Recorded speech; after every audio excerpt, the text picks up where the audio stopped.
राहुल जी दिल्ली से। राधे राधे श्री हरिवंश। राधे राधे महाराज श्री हरिवंश। महाराज युवावस्था में हमें धन की प्राप्ति के लिए ही यत्न करना चाहिए या भक्ति मार्ग में चलते हुए जो ईश्वर द्वारा प्रदान किया गया है उसी में संतोष कर लेना चाहिए? ये तो बहुत उत्तम बात है। अगर ये बात आ जाए कि पूर्व प्रारब्ध के अनुसार जैसे हम नहीं चाहते पर हमें दुख भोगना पड़ता है, अगर हम सुख की विचार न करें तो भोगना पड़ेगा ना, मिल जाएगा ना। हाँ, हमारे वृंदावन के परम रसिक श्री स्वामी हरिदास जी महाराज कह रहे हैं, हरि भज छाणी न मान नर तन को, मति बंछे तिल तिल धन को, अनमांगे आगे आवे गो, ज्यों पल लागे पल को। स्वामी जी महाराज कह रहे हैं कि मति बंछे रे तिल तिल धन को। क्यों सोच रहा है? कोई सोचता है मुझे दुख मिले, बलात् भोगना पड़ता है, क्योंकि प्रारब्ध है अशुभ कर्मों का। तो शुभ कर्मों का जब फल आएगा तो सुख सुविधा उन्नति इसका सब विधान बन जाएगा। आप तो ये बहुत बढ़िया होगा अगर ऐसा मान ले, जैसे दूसरी बात कही, जथा लाभ संतोष सदा, काहू सो कछु न चाहूंगा। प्रभु से भी कुछ नहीं चाहूंगा, आप जैसे विधान से रखोगे मैं वैसे रखूंगा। अपने जीवन को, अपने मन को, अपनी इंद्रियों को बस आपका स्मरण न छूटे, आपका भजन न छूटे। तो आप समझो नाम जब चल रहा है, भगवत स्मरण चल रहा है, तो ये सांसारिक लौकिक भोगों की तो बात जाने दो, अनंत महिमाशाली भगवान को अधीन कर सकता है जो, फिर रिद्धियां सिद्धियां लोक लोकांतर के सुखों की तो बात जाने दो। सुमिर पवन सुत पावन नामू, अपने बस कर राखे रामू। वही नाम है, वही नाम है, कोई दूसरा नाम नहीं। जो बड़े बड़े सिद्ध महापुरुष नाम के आनंद में डूबे, वही नाम है। बस हम नाम को पकड़ ले, पक्का विश्वास कर लीजिए। अगर जिह्वा से नाम चल रहा है और हृदय में एक बात है कि भरोसा मुझे भगवान का है, तो निश्चिंत हो जाओ, लोक परलोक के हर सुख तुम्हारे चरणों में आएंगे, पक्का समझ लीजिए। जैसे संत महात्माओं को लोग कहते हैं ना कि कितना वैभव कितना ऐसा, कैसे, तो ये छल कपट से नहीं होता है। जब उन्होंने चित्त को भगवान में जोड़ दिया तो दुनिया का वैभव उनके चरणों में लुटने लगा। अगर दुनिया का मालिक अधीन हो जाता है तो मायाकृत वस्तुओं की क्या बात है। अगर विवेक काम कर जाए तो दूसरी बात बहुत जोर की है, जैसे प्रभु रखे वैसे रह जाओ और नाम जप कर लो तो होगा क्या, बहुत अच्छे से प्रभु रखते हैं। अब उनके भरोसे हो जाए ना तो सब बात, नहीं तो शरीर में कहीं पीड़ा हो तो सब ज्ञान विज्ञान भूल जाएगा। भी अभी सूचना आ जाए कि आपकी किडनी फेल हो रही है तो प्रश्न भूल जाएगा, उत्तर भूल जाएगा, नहीं भूल जाएगा। हाँ, तो ये भगवत आश्रय, ये हम कह रहे हैं कि जो दूसरी बात कही उस पे अगर स्थित हो जाओ तो बहुत जोर की बात। जहां इस शरीर के उदर पोषण के लिए जाते थे, मिला तो पाया, नहीं तो यहां भूखे भी रहे। वहां कई 100 साधक का रोज सुबह और शाम भोग बनता है, श्री जी भोग पाते हो, साधक साधक पाते हैं कई 100 की संख्या में। और किसी से ऐसे नहीं प्रभु, यहाँ कोई आपको संकेत भी नहीं कर सकता। यहाँ का सख्त शासन है कि ऐसा नहीं कर सकता कि भाई 400-500 साधु की सेवा होती है, नहीं, कहीं आवाज नहीं, कहीं दान पेटी नहीं, कहीं किसी भी तरह का ड्रामेबाजी नहीं कि यहाँ पर्चा भरो, यहाँ ये करो, यहाँ कुछ नहीं है। और इतने अच्छे से श्री जी चला रहे हैं, किसी से कहना नहीं, कोई किसी से फीस नहीं, बिजली सब कार्य, कितने कार्य, सब हजारों लोग बैठ के सुनते हैं, तो साउंड सर्विस क्या क्या सब, सबकी व्यवस्था समय पे है। बस उतना है कि खा लो पी लो आनंद से रह लो बस। हाँ, साईं उतना दीजिए जामे कुटुंब सब आए और मैं भी भूखा ला रहूं, साधु लोग, बस वैसे ही चल रहा है। जहां जिस समय जो आवश्यकता होती है वो उतना ही प्रभु भेज देते हो, वैसी व्यवस्था प्रभु चल जाती है। तो हमें लगता है अगर प्रभु के भरोसे रहे, अपने उदाहरण से समझ में आता है, प्रभु के भरोसे रहे तो सबका निर्वाह वो करते हैं, सबका निर्वाह करते हैं। बिल्कुल वो ऐसे अनंत माताओं जैसा प्यार, बस हम समर्पित हो जाएं। देखो आज भी भगवान का प्यार आपके ऊपर है, पर अहम होने के कारण मैं करता हूं, मैंने ये किया, मैं ऐसा कर सकता हूं, तो ये पर्दा है, इसलिए तुम उनको झांक भी नहीं सकते। और अगर ये अहम समर्पित हो जाए तो आप ऐसे देखोगे कि हर समय प्रभु हैं, वही करवा रहे, हर व्यवस्था, हर सोच, हर क्रिया बहुत आनंदमय हो जाएगी। वो जैसे अर्जुन की घोड़ों की बागडोर पकड़ ली ना, ऐसे मन और इंद्रियों की बागडोर पकड़ लेंगे प्रभु, शरणागत हो जाए, हृदय से हो जाए। और देखो एक दिन यहां से चलना है, यहाँ का जितना वैभव है ये शरीर भी यहीं छूट जाना है। अगर भजन ना हुआ, भगवान का चिंतन ना हुआ तो साथ जाएगा क्या? इसलिए बड़े भाग्यशाली है, जैसी परिस्थिति उसको सह लो और राधा राधा राधा राधा राधा भगवान नाम जप करते हुए जीवन व्यतीत करो तो भगवान की प्राप्ति हो जाएगी, ये पक्का समझ लो। और अगर चाह करोगे धन की तो मिल जाएगा। महालक्ष्मी पति हमारे प्रभु हैं, आप उनका नाम जप करो, धन भी मिल जाएगा। अरे भगवान की तरफ चले तो परमानंद की बाढ़ आने लगती है। भजन तो बहुत बड़ी बात है। ध्रुव जी ने जब पिता की गोद में बैठना चाहा तो सुरुचि माता जो थी उनके मन में अच्छा नहीं लगा कि ये सुनीति का बेटा, सौत का बेटा और मेरे सामने राज सिंहासन में विराजमान महाराज की गोद में बैठे, झिड़क दिया और कहा तू इस लायक नहीं, जा पहले तप करो, मेरे गर्भ से प्रकट हो, फिर सिंहासन में बैठने लायक होगा। माता सुनीति से रोकर बोले, तो माता ने कहा बेटा ठीक ही कहा है, क्योंकि महाराज मुझे इस समय दासी भी नहीं मानते, पत्नी की तो बात क्या, क्योंकि सुरुचि में आसक्त थे। इसलिए बेटा तू नारायण का भजन कर, वही तुझे जो चाहोगे पूरा। निकल पड़े। 5 वर्ष के बाद आ गए देवर्षि नारद जी। बेटा किस लिए तुम जा रहे हो? देखो समझना, अभी भजन नहीं हुआ, किस लिए जा रहे हो? ऐसा ऐसा ऐसा। अरे अभी चल के उत्तानपाद महाराज को आदेश करूंगा, पूरे सिंहासन का उत्तराधिकारी अभी इसी क्षण।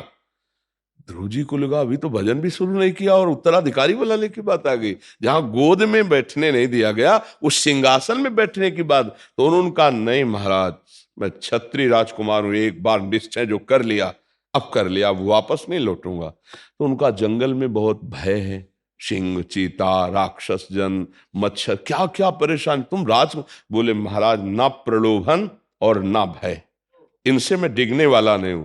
तो चेला पक्का तो गुरु मंत्र दे दिया है और भगवान का साक्षात्कार 6 महीने में कर लिया। गुरु कृपा से 6 महीने में ध्रुव जी ने भगवत साक्ष और वो पद प्राप्त किया जो आज तक किसी ने नहीं प्राप्त किया, अटल पद भी प्राप्त।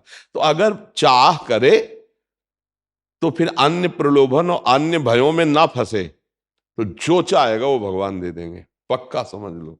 हम लोग फिसड्डी हैं, फिसल जाते हैं।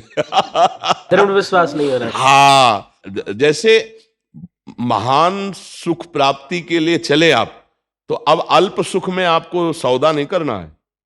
अगर सिंहासन में बैठने की बात में सौदा हो जाता तो अटल पदवी नहीं मिलती। तो भूमा सुख का, भगवत सुख का, भगवत कृपा पात्र कभी सौदेबाजी में नहीं फंसता। माया सौदा करती है, ये भोग लो, ये ले लो, ये देख लो, ये सूंघ लो, ये छू लो, ये बन जाओ, ये उपाधि ले लो। उपासक नहीं, न पारमेष्ठम न महेंद्र धिष्णम न सार्वभौमम न रसाधिपत्यम न योग सिद्धि अपुनर्भवम। नहीं चाहिए मुझे, मेरे प्रभु का भजन चिंतन और उनके द्वारा दी हुई व्यवस्था चाहिए, माया के द्वारा नहीं। बने तो रघुवर ते बने और बिगड़े तो भरपूर, तुलसी औरन ते बने ताबली में पेदू। ये निष्ठावान महान महान सुख का भोक्ता बनता है। ये अल्प सुखों में फंसे हुए अपने लोग हैं। इसलिए पहले देखो, जब कोई ऋषि मुनि तपस्या करते थे ना, तो बड़ी दिव्यताएं आती थी उनको गिराने के लिए, दिव्य अप्सरा, ऐसी रिद्धियां सिद्धियां। तो अब जैसे ये है कि अब नहीं आती है, तो उतना हम लोग चढ़ ही नहीं पाते हैं, पहले ही फिसल जाते। अगर 100 रुपए में राजी हो गए तो करोड़ की चेक देने की जरूरत क्या है कि नहीं? तो अब हम लोग यही मृत्यु लोक के भोगों में फिसल गए। तो अब देवलोक के या दिव्य सिद्धियां या ऐसे दिव्य चमत्कार हृदय में प्रकट हो, अगर हम निष्ठा से बने रहें तो कोई भी परास्त नहीं कर सकता, सीधे भगवान आएंगे। हम एक बार बिल्कुल ग्रामीण भाषा में बताया कि जैसे बच्चा रोना शुरू किया, खिलौनों से नहीं खेल रहा, तो माँ फिर देखती है और अपने निज जन को भेजती है, बेटी बहन किसी को, जा उठा ले गोद में, और उस पे भी जब राजी ना हो, रोना बंद ना करे, तब माँ फिर कहती है अच्छा तो सब काम बाद में हो जाएगा, और फिर बेटे को गोद। ऐसे जब कोई भगवत मार्ग में चलता है संसार के खिलौने छोड़ करके, तो भगवान उसके आगे दिव्यताएं भेजते हैं, दिव्य भोग, फ्री, कोई नहीं जानेगा, भोग लो एकदम, ऐश्वर्य वैभव रिद्धियां सिद्धियां।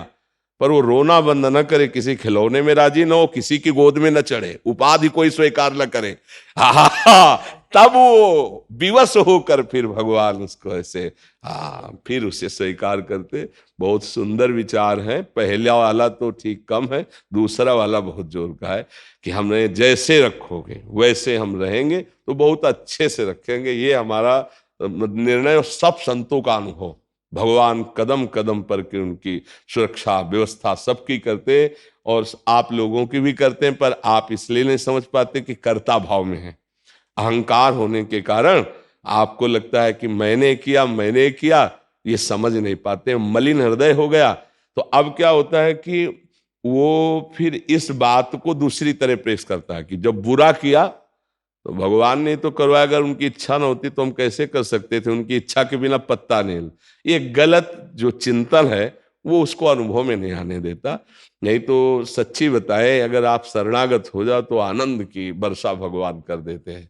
बस जितनी शरणागति में कमी है उतना ही हम दुखी सुखी होने लगते हैं। नहीं तो उनकी कृपा को देखोगे तो घोर दुख में भी आपको विशेष सुख वाली कृपा दिखाई देगी। माता कुंती ने इसीलिए भगवान जब चले तो यही मांगा कि कदम कदम पर हमें विपत्ति प्रदान करो, दुख प्रदान करो। क्यों? क्योंकि दुख में तुम हमारी तरफ भाग के आ रहे थे, और सुख आया तो तुम पीठ दिखा के द्वारिका जा रहे हो। ऐसा सुख नहीं चाहिए, हमें वो दुख चाहिए जिसमें आपको पुकारूं और आप दौड़ते नजर आवे। इसलिए आनंदित रहो, दुख को सहना सीखो। सुख में फूलो नहीं और दुख में भूलो नहीं। कुछ क्षण के लिए दुख है, रात्रि है तो दिन आएगा, और दिन है तो फूलो नहीं, रात्रि आने वाली। इन दोनों से हम ऊपर उठें, दुख सुख से ऊपर उठें। महर्षि, कल हम बाहर थे तो एक गृहस्थ साधक का यही प्रश्न था कि जैसे पहले अधर्म आचरण से पैसा कमाते थे, पूज्य महाराज जी की वाणी सुनने के उपरांत मतलब अभी धर्म आचरण से पैसा कमाई हो रहा है, बट अंदर एक धन की इच्छा है कि मैं ज्यादा से ज्यादा कमाऊं ताकि मेरे बच्चे अच्छे से हो, या मैं कहीं मकान ले लूं। तो ये भी इच्छा महाराज जी, ये इच्छा भी बाधित है? यही इच्छा तो पाप कर्म कराती है, चाहे जितना वो कोई सफाई पेश करे। जिसके अंदर ये इच्छा आ जाती कि मैं अधिक से अधिक धन कमाऊं और अपने परिवार को सुखी करूं, जो 4 5 8 10 लोग हैं, इसके अलावा मैं अधिक से अधिक धन कमाऊं, तो वो कुछ भी कर सकता है। जिसके मन में ये संकल्प आ गया मैं अधिक से अधिक धन कमाऊं। धर्मात्मा पुरुष धन की तरफ वृत्ति नहीं रखता, वो धर्म की तरफ वृत्ति रखता है कि मैं अधिक से अधिक धर्म पूर्वक आचरण करूं, भले नमक रोटी खाना पड़े। और आपको सच्ची बताएं, धर्मात्मा पुरुष के बच्चों के लिए धन जमा नहीं करना पड़ता। वो इतने प्रवीण होते हैं, इतने महिमाशाली होते हैं कि वो सब व्यवस्था कर लेंगे। और अधर्मी पुरुष जो अपने बच्चों के लिए अधर्माचरण करके जमा करता है, वो उसी को पीटते हैं, घर से निकाल देते हैं, और इसके बाद उनकी बुद्धि भ्रष्ट होकर ऐसे आचरण करते हैं, वो नष्ट हो जाते हैं। लिख लो, कागज में लिख लो, अधर्माचरण से कमाया हुआ धन न तुम्हें सुखी कर पाएगा, न तुम्हारे बच्चों को सुखी कर पाएगा, पक्का समझ लीजिए। और धर्म के द्वारा चलोगे तो माना कि बहुत मेहनत करके तुम बच्चों को नमक रोटी पवा रहे हो, मेहनत कर, वो बहुत बड़े ऑफिसर बनेंगे, वो बहुत अच्छे किसान बनेंगे, वो बहुत अच्छे भारत की सेवा करने वाले बनेंगे। धर्मात्मा पुरुष में ही सामर्थ्य ऐसी होती है। तो बचपन से उन्होंने धर्म का अन्न खाया तो उनकी बुद्धि शुद्ध होती है। और देखो आज के बच्चे जवाब कैसे दे रहे हैं माता पिता को, क्या सुविधा माता पिता ने नहीं दी, एक नहीं मानते, जो मन में आया सो कर रहे हैं। अगर बोलें तो ऐसा जवाब दे देंगे, ऐसा लगता है परिचय में नहीं है। मतलब पुत्र की तो बात जाने तो क्या परिचय नहीं है? क्या इतनी सभ्यता नहीं सीखी कि अपने बड़ों से कैसे बात की जाती है? आज का बच्चा जब अपने माता पिता से बात कर रहा हो तो आप उसको सुनिए, उसके संभाषण सुनिए। जहां विद्या से विनय आती है तो पढ़ लिख कर वो कितना असंबद्ध प्रलाप करता है, कैसे वो बातें बोलता है और कैसे उसके आचरण हो रहे हैं। ये सब धन की सुविधा देने पे हो रहे हैं। हम ये नहीं कहते कि आप धन मत कमाओ, धर्मयुक्त कमाओ, लेकिन धन की इतनी भूख पैदा हो जाए तो वो भी पापाचरण कराएगी, तुम संभल ही नहीं पाओगे। पक्का धन की मांग पापाचरण कराएगी ही कराएगी, उसमें स्वयं का दोष है। और धर्म से युक्त धन फिर वो कुल परंपरागत अच्छा चलता रहेगा। 100 रुपया कमा के अगर धर्म से लाओगे और उसकी दाल रोटी केवल खाओगे तो पूरा परिवार चैन से सो लोगे, पक्का विश्वास रखला। और अधर्म से 1 लाख लाओगे ना तो टेबलेट खाने पर भी सही नींद नहीं आएगी और परेशानियां बढ़ती चली जाएंगी। और जो परिवार के सदस्य हैं उसमें पहला रोग पैदा होगा कलह, एक दूसरे के प्रति दोष दर्शन और कलह। परिवार में आकर के अशांत हो जाओगे क्योंकि अधर्म आ चुका है। पक्का समझो, ये शास्त्र सम्मत बात है। इसलिए हमें लगता है धन की चाह तो होती है सबके अंदर, जो भगवान के रहस्य को नहीं जानते हैं उनको लगता है धन की चाह करने से धन अधिक मिल जाएगा और सुखी हो जाएंगे। क्या जिनके पास धन है बहुत ज्यादा वो सुखी हो गए क्या? आप देख लो, नहीं। खूब ऐश्वर्य है, बड़े पदों में, बड़ी महिमा में, और हालत अंदर की जो है वो बहुत दयनीय है, दयनीय। तो धन तो है, पद भी है, व्यवस्था भी है, पर हालत दयनीय है। चिंता, शोक, भय, अशांति, ये धन से दूर कर सकते हो, कर लो। और नाम जप करना शुरू करो, ये दूर हो जाएगी, निश्चिंत हो जाओगे। भगवान सब करुणा करके अनंत ब्रह्मांडों को चला रहे। जैसे कोई कहे राधा राधा कहने से हम मेहनत ना करें, तो पहली बात तो कभी आज्ञा नहीं कोई संत देता कि आप मेहनत ना करो, कभी कोई शास्त्र आज्ञा नहीं करता कि आप कर्तव्य कर्म ना करो, ऐसा कभी नहीं कहा गया। यही कहा गया है जो करो धर्मयुक्त करो और नाम जप करो। नाम जप करते हुए जो कार्य करोगे सब भजन हो जाएगा, और धर्मयुक्त है इसलिए भगवद अर्पित हो जाएगा। अच्छा, धर्मात्मा पुरुष ही सुखी होता है। पाप कर्म करने वाला उसका परिणाम दुख आता है तो कभी सुखी हो ही नहीं सकता। वो कुछ भी कर ले उसका परिणाम ही दुख आता है, अशांति आती है, क्लेश आते हैं, नाना प्रकार की चिंताएं, शोक, और आगे चल करके आपका मन खुद दंड देने लगेगा, आपको जलाने लगेगा। देख लो, आप अगर जो गलती करते हो तो बिना किसी भय के मन भयभीत करता है। कल्पनात्मक भय, चिंता, कल्पनात्मक चिंता, कल्पनात्मक शोक, मन ही जला रहा है तुम्हारा। फिर वो कर्म का जब दंड आएगा तो भोगना पड़े।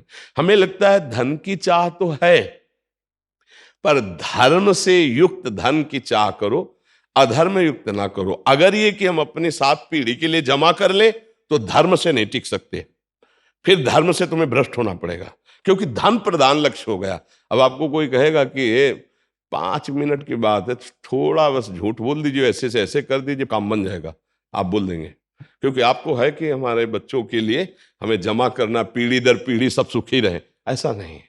हम धर्म से जो भी है वो करेंगे, इसके बाद हमारा भगवान करेगा, पक्का। देखो, युधिष्ठिर जी ने धर्म नहीं त्यागा तो कौरवों का बहुत बोलबाला था। अरे भीष्म पितामह द्रोणाचार्य जिनके साथ है उनके बोलबाला का क्या कहना, मिटिया मेट हो गए। नहीं, द्रोणाचार्य का भी गला कटा, भीष्म जी भी 6 महीना सरसैया पे पड़े रहे, और कौरवों का तो विनाश हो ही गया। हमें लगता है अधर्म से तो कभी सुख मिल नहीं सकता, शास्त्र सम्मत धर्म युक्त चला जाए। तो गुरुदेव, व्यापार से जो कमाया हुआ धन होता है वो उसमें आता है क्या? नहीं, व्यापार तो हमारा व्यापार है, पर उसमें बेईमानी और झूठ कपट नहीं मिलाना चाहिए। जैसे मानो कपड़ा का व्यापार है, अब सबको ये जानता है कि मुनाफे के लिए हमारा नौकर थोड़ी को कहीं से कपड़ा ला के तुम्हें फ्री दे दे।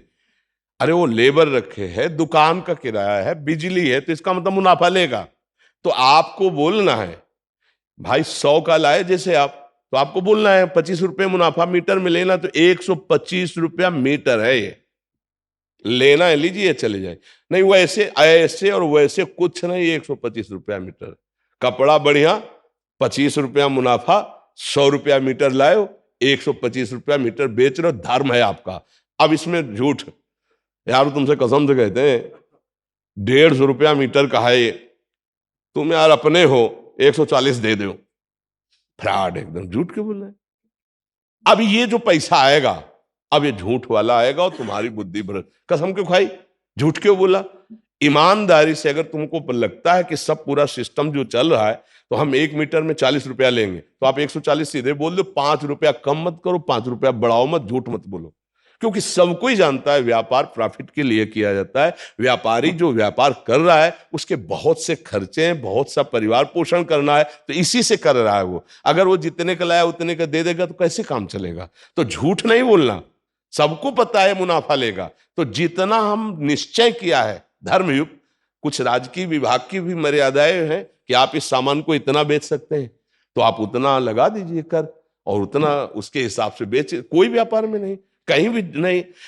अब वो मांग रहा है 1 किलो, आप दे रहे हो 950 ग्राम, कोई सिस्टम कम करके ऐसे, या आप उसकी कीमत जो असली है उससे बहुत ज्यादा करके और झूठ बोल करके, नहीं कि ऐसे, ये नहीं होना चाहिए।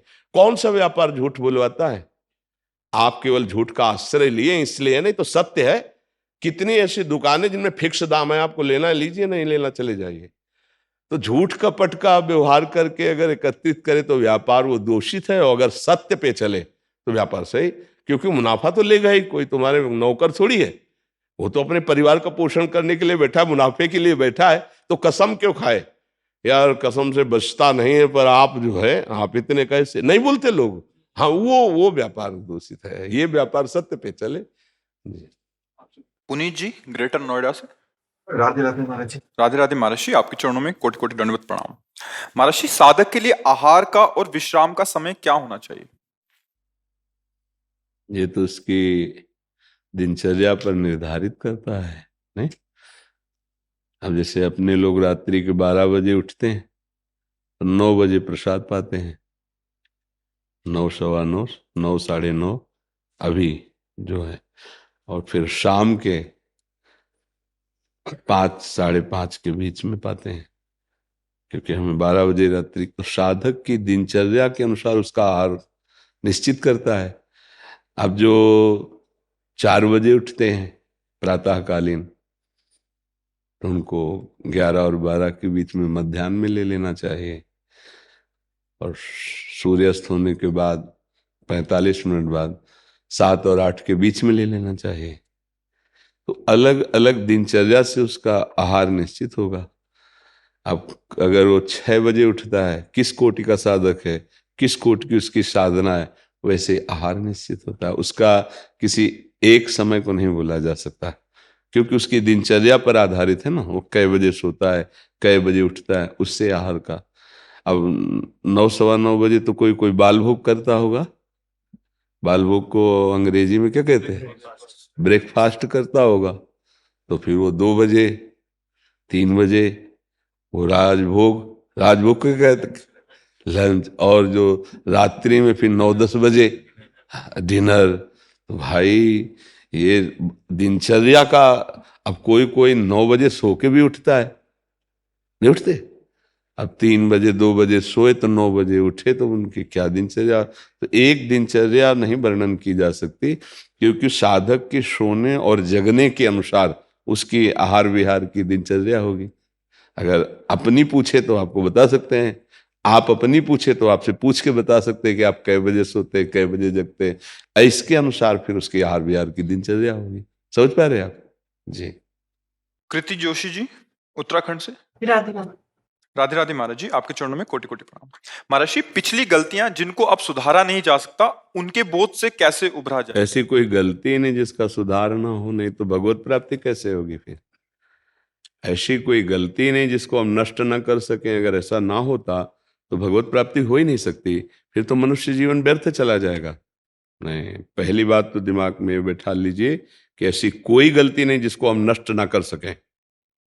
उसको नष्ट करने के लिए उस कोटि का भजन चाहिए। खूब जितना हम भगवान का नाम जप करें, अंदर से इस बात से जलें कि मेरे से बहुत भयानक गलती हो गई। प्रायः आजकल गृहस्थी में बड़ा मतलब ये ध्यान नहीं दिया जाता, इन पाप अगर हो गए इनको मिटा ना पाए तो हमारी दुर्गति हो जाएगी। लेकिन हमारा मनुष्य जन्म मिला, अगर हमसे भूल हो गई, गलती हो गई, अज्ञान में हमसे गलती हो गई, स्वार्थ में हमसे गलती हो गई, तो अब हम सुधार ही नहीं हो सकता। नहीं, बिल्कुल सुधार हो सकता है। हम भगवत प्राप्ति करने योग्य मनुष्य देह को प्राप्त करके हम ऐसे नारकी गतियों को जाएं, ऐसा नहीं। गलती हो गई, हम उसके सुधार का प्रयास करते हैं। ऐसी कोई गलती नहीं जिसका सुधार ना हो, पर वो उस कोटि का प्रायश्चित होना चाहिए। उसका प्रायश्चित, जैसे आप छोटी गलती हुई तो 2 थप्पड़ लग गए, ठीक हो गया।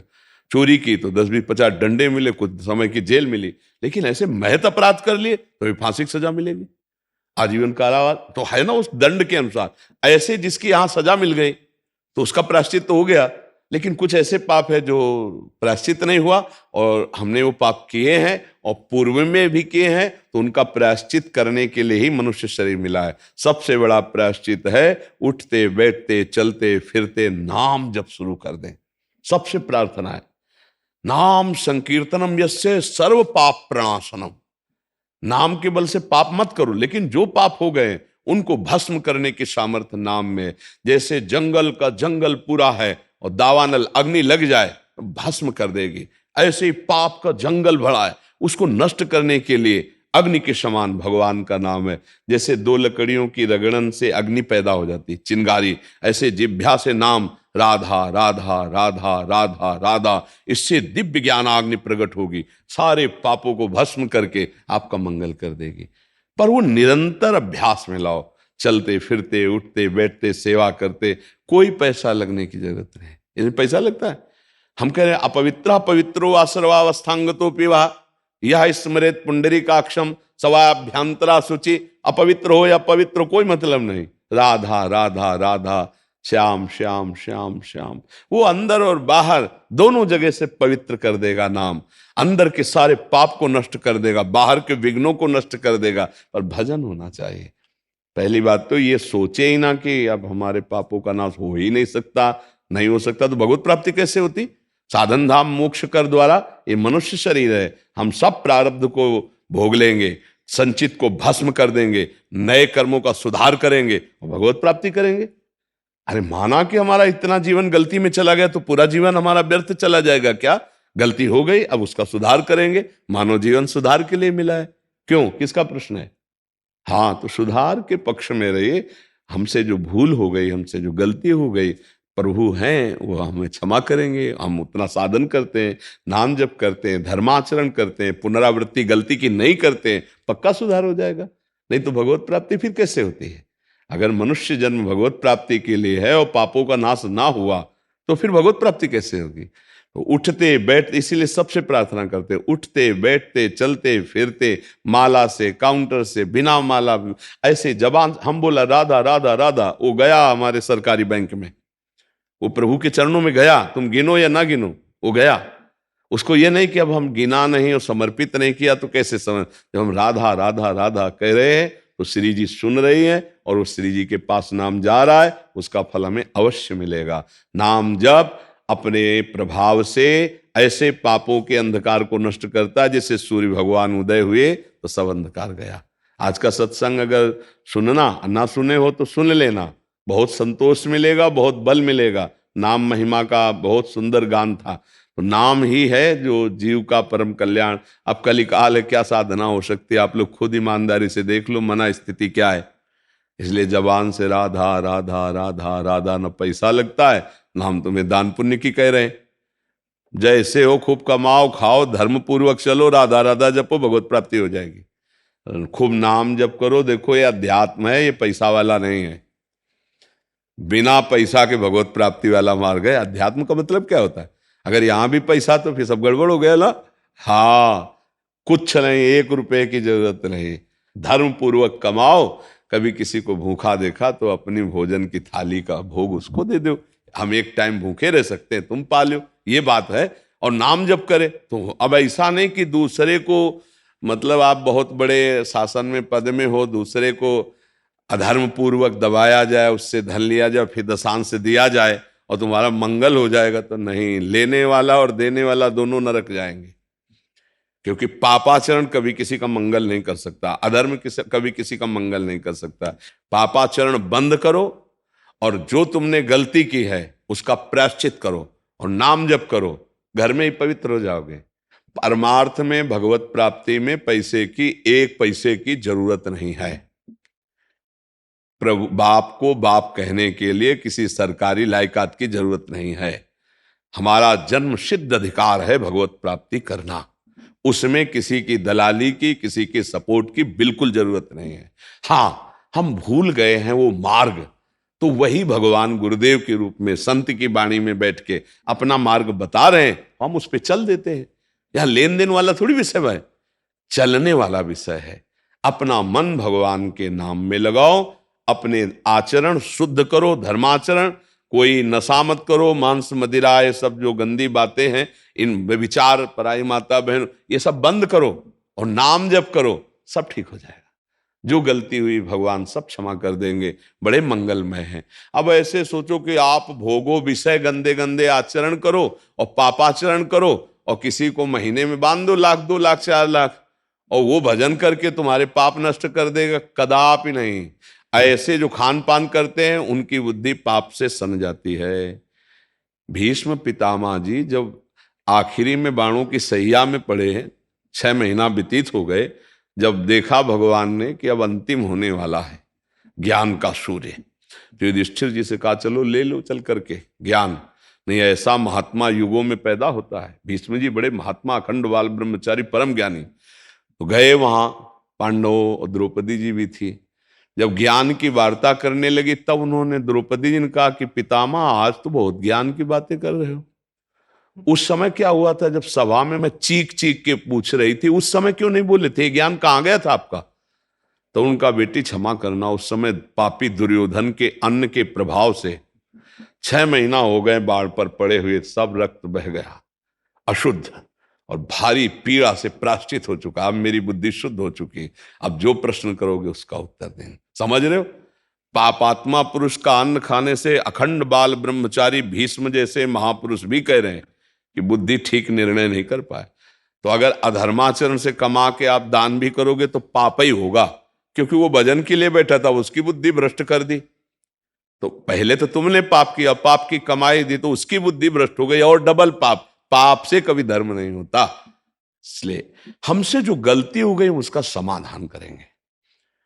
जैसे कभी ऐसे अपराध बन जाते हैं जो अभी पीछे हम बोले, तो भगवान का आश्रय ले ले। भागवत में सप्ताहिकी संस्कृत से जो मूल है उसके पाठ में बहुत बड़ी सामर्थ्य। धुंधकारी महापापी था, जे ही 7 दिन पूरी भागवत सुनी तो विमान आया, भगवान के स्वरूप को धारण करके वो गया विमान में। तो जैसे कोई महत पाप है, ऐसा लगता है उसको कैसे दूर करें, तो पूरी भागवत वो जो करवाई जाती है वो ना करवा के, मान लो अर्थ नहीं है तो एक किसी विद्वान को जो भागवत का ज्ञान रखता है संस्कृत से, 7 दिन वो पूरी भागवत का पाठ कर ले और अनुष्ठान जैसे होता है अनुष्ठान कर दे, तो निश्चित बड़े से बड़े महत पाप का नाश हो जाता है। पर भगवत प्राप्ति के लिए आपका स्मरण करना अत्यंत आवश्यक है। धुंधकारी को विमान आया और भागवत सुन रहे थे, विमान नहीं आया। तो गोकर्ण जी ने प्रश्न किया कि विमान एक क्यों आया, भागवत तो हजारों सुने। बोले भूखा प्यासा रहकर मनन किया, स्मरण किया, चिंतन किया, इसके सारे पाप नष्ट हो गए। ये लोग मनन नहीं किए, चिंतन नहीं किए। अब अगली बार अगर भागवत को मनन चिंतन करे तो इनको भी भगवत प्राप्ति हो जाएगी। तो भागवत सुनकर तो प्रधान अपराध जैसे गर्भ हत्या, भ्रूण हत्या, कोई ऐसा पाप बना और उसका दंड नहीं मिला तो वो नष्ट हो जाए। और नाम जप करके अनंत जन्मों के पापों का नाश करके हमें भगवत प्राप्ति करनी है। मनुष्य जीवन इसलिए मिला है भाई, सही माने में अगर आपने भजन नहीं किया तो मानो मनुष्य जीवन जैसे परम लाभ को आपने नष्ट कर दिया। जब यहाँ से जाओगे तो आपके हाथ में न पद रहेगा और न ये हाथ रहेंगे, न शरीर रहेगा, न बैंक बैलेंस रहेगा, न कोई मित्र रहेगा। आपको अकेले यहाँ से जाना होगा और आपने जो कर्म किए हैं वो ले जाना होगा, शुभ या अशुभ कर्म। तो हमें लगता है गठरी को आगे यहीं लगा दो, बोझा काहे को ले जाओ। शुभ अशुभ दोनों को भस्म करने की ताकत भगवान का आश्रय लेकर नाम जपने से है। शुभ अशुभ दुर्ग विध्वंस बल तब जयत जयत जग उच्चरे। राधा राधा राधा राधा, हर क्षण नाम जप करो, अच्छे आचरण करो और भगवान से प्रार्थना करो तो बड़े से बड़े पाप को स्वामी नष्ट कर देते हैं। हमने कई बार बताया, संशय मत करना भगवान के विधान में, बहुत कृपाल। जैसे मुकदमा तुम हार गए, तुम्हें फांसी की सजा पक्की, अब एक ही उपाय है, राष्ट्रपति क्षमा याचना स्वीकार कर ले, नहीं बच जाओगे ना।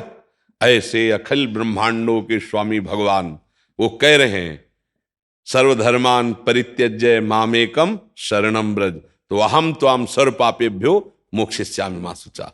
मैं तुम्हें सब पापों से मुक्त, आ जाओ मेरी शरण में, काहे को डरो।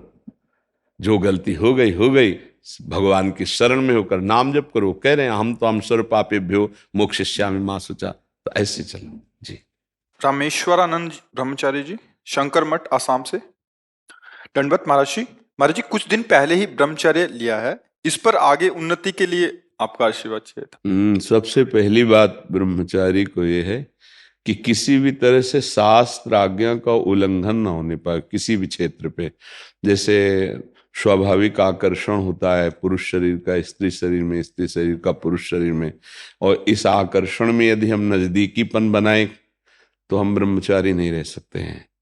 जैसे किसी किसी के अन्य भी आकर्षण है, तो हमको अपनी मनोवृत्ति को देखना चाहिए कि काम संबंधी आकर्षण किधर है और उस दिशा से बचना चाहिए। क्योंकि ब्रह्मचर्य एक ऐसी अमोघ वस्तु है कि जो चिंतन मात्र से भी नष्ट हो सकती है।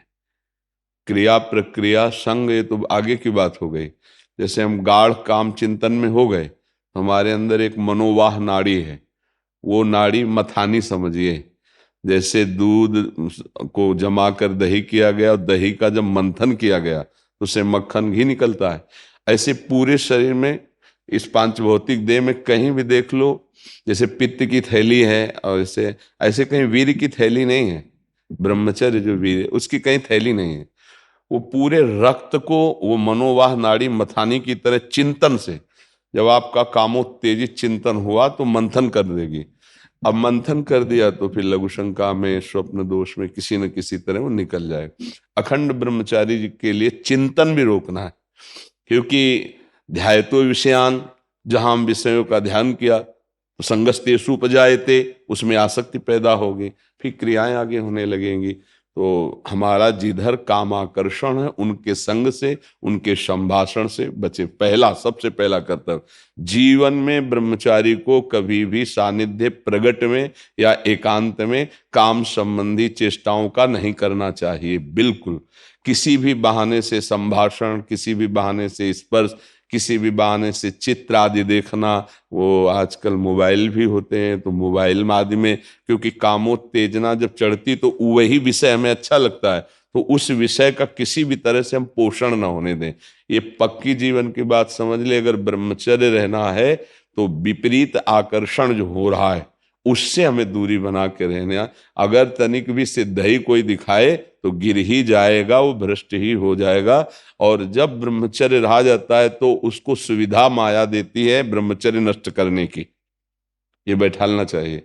जैसे आप नियम लिए कि मैं आजीवन ब्रह्मचारी रहूंगा, तो आपको पक्की सुविधा एक समय आएगी कि आप आराम से भोग लीजिए, कोई निगेटिव नहीं, कोई नकारात्मक सोच भी नहीं आएगी। आप उसको स्वीकार करें, क्योंकि आपके व्रत को भंग करने के लिए माया ऐसी सुविधा देगी। आपको ऐसी सेवा मिलेगी या आपकी ऐसी सेवा होगी, कई तरह के विधान पेश किए जाते हैं विपरीतता अंदर पैदा करके भ्रष्ट करने के। तो साधक जीवन भर इस बात से सावधान रहे यदि नैष्ठिक ब्रह्मचर्य। दूसरी बात, जब हम स्नान करें तो नाभि देश को बहुत ठंडा करें। ठंडे जल से नाभि देश में यहां से जल को कई बार ऐसे डालें। और कभी भी किसी भी तरह से हम उन इंद्रियों को किसी भी तरह से ना छेड़ें जिनसे हमारा ब्रह्मचर्य नष्ट होता है। वो पवित्रता के लिए स्नान शौच आदि के अलावा हम उन इंद्रियों का स्पर्श भी ना करें, उन इंद्रियों को किसी तरह उत्तेजित ना करें, ये पक्का ध्यान रखें। तीसरी बात, भोजन इतना पाएं जो सुपाच्य हो और शौच पूरी साफ हो जाए। अगर कब्ज रहेगा तो फिर हमारा ब्रह्मचर्य नष्ट होने की संभावना रहती है। जिसके बहुत कब्जियत बनी रहती है, तो ब्रह्मचर्य क्या है, घी समझो, वो उसको उचित आहार विहार से संयम में किया जाता है। और ब्रह्मचर्य को पुष्ट रखने के लिए कम से कम 48 मिनट बिना हिले डुले पद्मासन और सिद्धासन का अभ्यास करना चाहिए, मेरुदंड सीधी करके। पद्मासन लगाना जानते हो? सिद्धासन लगाना जानते हो? सिद्धासन अभी तो ऐसे नहीं बताया जा सकता ना, क्योंकि वो क्रिया है, उसमें गुदा द्वार और मूत्रेंद्रीय द्वार के बीच की जगह में बाएं पैर की एड़ी होनी चाहिए और मूत्रेंद्रीय के ऊपर दाहिने पैर की एड़ी ऐसे आती है, तब वो ऐसे सिद्धासन ऐसे होता है। ऐसे 48 मिनट बिना हिले डुले सिद्धासन और पद्मासन का अभ्यास करे, आहार शुद्ध रखे, तो ब्रह्मचर्य ऊर्ध्वरेता होता है। जो ब्रह्मचारी है उसका ऊर्ध्वगामी वीर हो जाता है, फिर वो अधोगामी नहीं होगा। यदि अधोगामी शुरू हो गया है तो ऊर्ध्वगामी करने में बहुत कष्टप्रद। अभी आपकी नवीन अवस्था है, बहुत बढ़िया अवसर है जीवन को ब्रह्ममय बनाने का। तो खान पान में खटाई, अधिक मिठाई, वो पदार्थ जो कब्ज बना दे, गरिष्ठ हैं, उनका त्याग। ब्रह्मचारी का मतलब एक बीमार अवस्था वाले का जैसा भोजन है, जितने से हमारे प्राणों का पोषण हो जाए, सात्विक भोजन। अब होटलों का भोजन खावे, खूब मिठाइयाँ खावे, सोचे ब्रह्मचारी रह जाए तो असंभव है।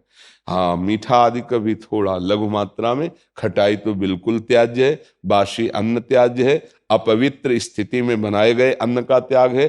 तब हमारा विचार शुद्ध होगा, तब सच्चा ब्रह्मचर्य है हर इंद्रिय का। वाणी का ब्रह्मचर्य व्यर्थ का बकवास नहीं, भगवत चिंतन, हितकर मधुकर वाणी। नेत्रेंद्रिय का ब्रह्मचर्य सब में भगवत भाव देखना, कहीं कोई काम आदि की चेष्टा को ना देखना। श्रवणेन्द्रिय का भगवत चर्चा सुनना, शास्त्र चर्चा सुनना, व्यर्थ की बातें ना सुनना। ऐसे हर इंद्रिय का ब्रह्मचर्य हो जाएगा तो ब्रह्मचर्य का मतलब ब्रह्म में ही स्थित महापुरुष।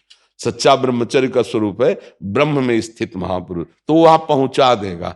ब्रह्मचर्य बहुत आवश्यक है, सबको आवश्यक है। गृहस्थ में उचित ब्रह्मचर्य है, विरक्त में नैष्ठिक ब्रह्मचर्य है, आजीवन ब्रह्मचर्य। जो ब्रह्मचर्य का महत्व नहीं रखते हैं उनका जीवन कूड़ा हो जाता है, उत्साहहीन, और कई तरह के ऐसे महान दोष उत्पन्न हो जाते हैं ब्रह्मचर्य की हानि से। तो ब्रह्मचर्य की हानि ना होने पाए ऐसा आहार, और शयन करने में दाई करवट का ज्यादा प्रयोग करें, दाई करवट का। और शयन 5 घंटे से अधिक नहीं, 24 घंटे में 5 घंटे शयन पर्याप्त है। फिर आगे चल करके तो और संयम हो जाता है। अब जैसे अपने लोग 8 या 9 के बीच में शयन करते हैं, 12 बजे बैठ जाते हैं। किडनी खराब है फिर भी उसका आश्रय लेकर के, जैसे अभी ये आश्रय इसीलिए इसका लिए हुए हैं कि उस पर वजन न पड़े। नहीं, ये सब थोड़ी आवश्यकता है, सोफा और तकिया इनकी थोड़ी आवश्यकता है अपने यार। अब ऐसे बैठे तो फेल किडनी है, वो जो सेवाएं बन रही वो नहीं बन पाएंगी। तो हर समय जब आप बैठे तो मेरुदंड सीधा, इसका ध्यान रखें, आगे नासाग्र दृष्टि रखें और सावधानी से शयन करें। शयन करते समय बड़ा खतरा है। शयन के समय हमारी इंद्रियां और मन बहुत चंचल होता है। उस समय अगर ब्रह्मचारी भगवत चिंतन करते हुए, उसको नींद से मतलब नहीं है, तन्मयता धारण करते हुए नींद में चला गया तो बच जाएगा। अगर कहीं उस समय वो छूट दे दी और पास में मोबाइल है तो कभी ब्रह्मचर्य नहीं रह सकता। मोबाइल आप रखते हैं? रखना तो आए, सत्संग ये सब सुनते हैं। हाँ सत्संग सुनते, पर है बहुत खतरा पास में रहने पर। क्योंकि देखो जो शास्त्रीय पद्धति है, गोस्वामी जी कह रहे हैं, तुलसीदास जी, जो चाहे आपन कल्याणा, सुजस सुमति शुभ गति शुभ नाना, सो पर नारी लीलार गुसाई, तजो चौथी के चंद्र की नाई। जैसे चौथ के चंद्रमा को देखने के लिए कलंक बताया जाता है, ऐसे बोले माताओं बहनों की तरफ एकाकार दृष्टि करके देखोगे तो तुम्हारे अंदर दोष उत्पन्न हो जाएगा। महापुरुषों ने जो कहा है कि अगर शुभ गति चाहिए, शुभ कल्याण चाहिए, तो इनके चरणों की तरफ देखो। भाव तुम्हारा शुद्ध रहेगा, बात करनी तो ऐसे बात कर लो।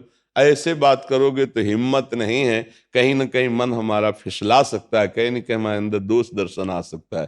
तो इन सब विशेष बातों को तो ध्यान में रखना। और सबसे खास बात है कि हर समय नाम जप करना है। अगर नाम जप से चूक गए तो सब मिटिया मिट हो जाएगा, और नाम जप हो रहा है तो सब संभल जाएगा, पक्का समझना। क्योंकि भगवत चिंतन हो रहा है ना, नाम जप चल रहा है ना, वो सब संभाल लेगा, सब इंद्रियों को अंतर्मुख कर लेगा, सब समझ ले। भजन नहीं है तो फिर अध्यात्म को धारण करना कठिन है। वैसे अब क्या बताएं, ऐसा समय कि मोबाइल एक आवश्यक सामग्री सी बन गई है। आज तक नहीं मोबाइल है, चलाना भी नहीं आता, जीवन में नहीं। जीवन में क्या, अभी तो 30-35 से तो चला है, 25-30 वर्ष से चला होगा मोबाइल। पीछे तो हमने कभी मोबाइल नाम सुना ही नहीं था। तो आधुनिकता अभी 25-30 वर्ष से इतनी बढ़ती बढ़ती चली गई कि जन जन के हाथ में हो गया ये। तो ना कभी रखा है और भगवान कृपा करे ना आगे कभी रखना पड़े। कोई पर्सनल इसका प्रयोग नहीं है, जो प्रयोग समाज का है वो 2-4 लोग अपने रखते हैं, अपने करते हैं। हमें लगता है ब्रह्मचारी अगर सत्संग सुनने के लिए वो चिप वाला प्रयोग करे और सत्संग केवल, वैसे यंत्र आते हैं ना कि जैसे चिप लगा दो सत्संग सुनते रहो, मेमोरी कार्ड। हाँ ऐसा कुछ, मतलब इसको सर्च करके हम सत्संग सुने तो कभी ऐसी बुद्धि हो जाएगी कि सर्च करके हम गलत भी देख सकते हैं। और एक बार अगर उतर गए, फिसल गए, फिर वो मतलब चढ़ पाना बहुत कठिन होता है। जैसे बालू का बांध होता है, एक बार टूट जाए फिर उसे बांधना बहुत कठिन हो जाता है। तो हमारी प्रार्थना है कि अगर आप मोबाइल रहित जीवन व्यतीत कर सके तो अच्छी बात है। वास्तविक जब हम प्राणों को समर्पित करके निकले तो मोबाइल क्या चीज है। अगर सत्संग आपको सुनना है तो आप किसी भी भाई से मिलते तो है ही, समाज है तो वो यूट्यूब से आपके सत्संग को भर देगा, आप उसको सुन लिया, फिर आप नवीन भरवा लीजिए। यंत्र रखिए, पर मन को संभालने के लिए अगर ये कहीं भूल से ऐसा कुछ हो गया तो फिर बहुत ही, तो हमें लगता है साधक को तो सावधान रहना चाहिए। दिन भर तो शांति हो, जब शाम के शयन करने जाए और मोबाइल पास है तो मुझे लगता है खतरा पास रखा हुआ है साधक के पास। इसीलिए किसी साधक के पास नहीं मिलेगा, जिनको सेवाएं हैं उनके पास है। और उनको भी चाहे बूढ़ा हो चाहे बड़ा हो, कभी भी किसी भी क्षण चेक किया जा सकता है, हमारे यहाँ का सिद्धांत है। तो सबकी जांच है, इसके ऐसा नहीं कि तुम मनमानी जो कुछ चाहो सो कर सको। और भगवान की कृपा से उन्हीं को दिया गया है जिनकी कसौटी में कस करके जो पास हैं। तो मुझे लगता है बच्चा, अभी तुम नवीन बच्चे हो, मोबाइल का संग त्यागो, फिर आगे बढ़ो तो बहुत अच्छे महात्मा बन जाओगे। क्योंकि अभी नवीन अवस्था है ना, हाँ जगत का कल्याण करने वाले बन जाओगे। सतरति सतरति सा लोकांतारे, बहुत आनंद आएगा, बहुत आनंद। थोड़ा 10-20 वर्ष ब्रह्मचर्य रहो, फिर आप देखो कैसा आनंद आता है। कोई भी सर्दी गर्मी बरसात मान अपमान दुख सुख छू नहीं पाता। हर कष्ट को सहने की सामर्थ्य ब्रह्मचारी के अंदर होती है। तो इसलिए नाम जप करो, और जो जो कहा है इसको फिर भरवा लेना किसी चिप आदि में, दोबारा सुन लेना, क्योंकि ये यूट्यूब में डाल देंगे तो इसको बार बार सुनना। हाँ, ब्रह्मचर्य के लिए ये बहुत आवश्यक है कि हम कोई किसी भी तरह इंद्री का दुलार न करें, किसी भी तरह हम ऐसा आहार न करें, किसी भी तरह हम ऐसा व्यवहार न करें, तो हमारा ब्रह्मचर्य पुष्ट हो जाएगा। राधा राधा राधा राधा राधा राधा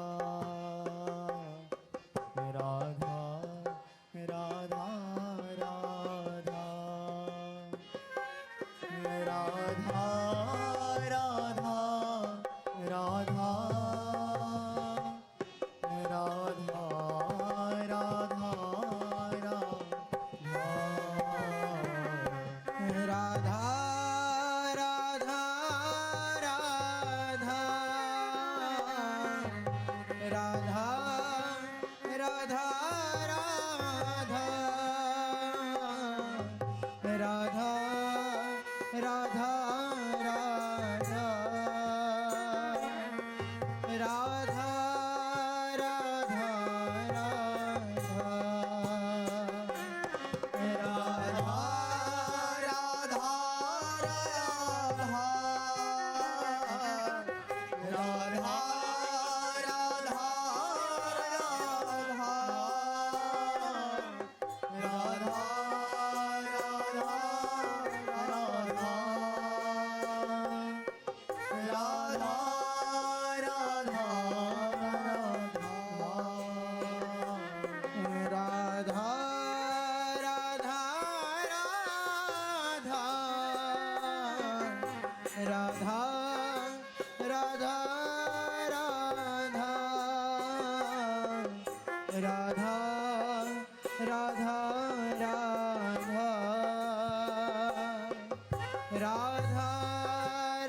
राधा